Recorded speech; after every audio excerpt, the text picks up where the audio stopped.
Welcome to Radically Word of the Week. My name's Edwin and this week's word is tensions. A tension is that feeling that you get when you sense a gap between what is and what could be. You know, that feeling that something in your company isn't right and it really bugs you.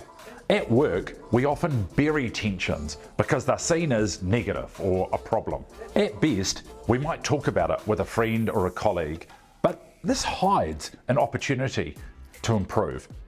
If we reframe a tension simply as something that's stretched, then we can see tensions as an opportunity. Think of anything that's stretched. Two or more sides are pulling in different directions because they want different things. If we surface that tension in a mature and healthy way, it can be a wonderful opportunity to discuss something that could be improved. There are two key ways we are using tensions with our clients. The first is in their day-to-day work. We try to get them to surface tensions as something they notice.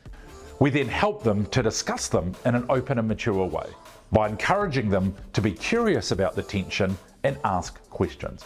Often when we express tensions this way in an open forum, we find the group can discuss it and find positive resolutions. For example, a manager we were working with was in a cost-cutting meeting.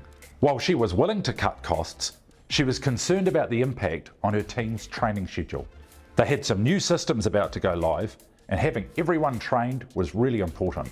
Rather than just disagree, she raised a tension during the meeting.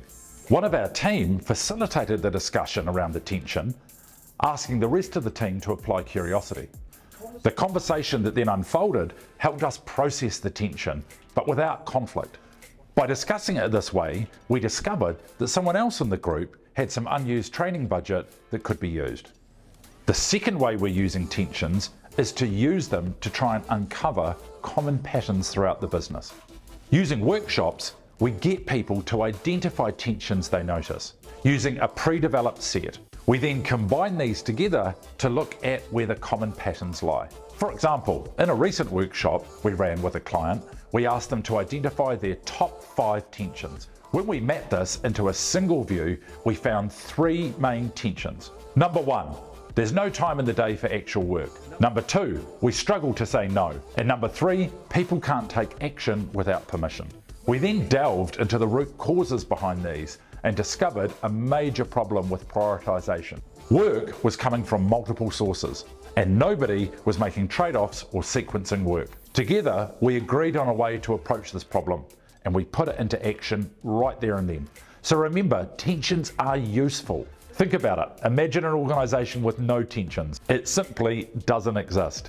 And even if it did, it wouldn't be very healthy. So I encourage you to reposition issues at work as tensions, something that you would like to discuss.